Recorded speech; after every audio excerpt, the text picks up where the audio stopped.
तो लीजिए दोस्तों, जितने भी ट्रेंडिंग स्टार खेसारी लाल यादव जी के फैंस हैं उसके लिए कोई बहुत ही बड़ी खुशखबरी है। बता दे रहे हैं क्या है खुशखबरी।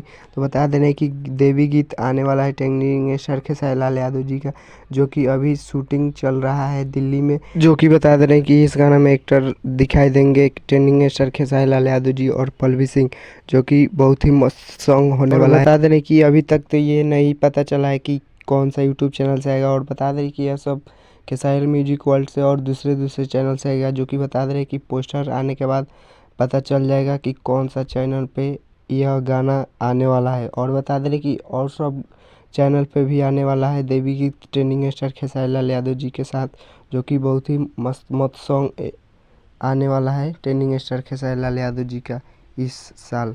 जो कि बता दे रहे कि 10 से या 5 गाना रिलीज हो जाएगा इस साल ट्रेंडिंग स्टार खेसारी लाल यादव जी। चलिए मिलते हैं किसी नए वीडियो में, तक तो के लिए बाय बाय। चैनल पर नए हैं तो चैनल को सब्सक्राइब कर दीजिए और वीडियो को लाइक कर दीजिए और वीडियो को शेयर कर दीजिए। जय भारत, जय भोजपुरी।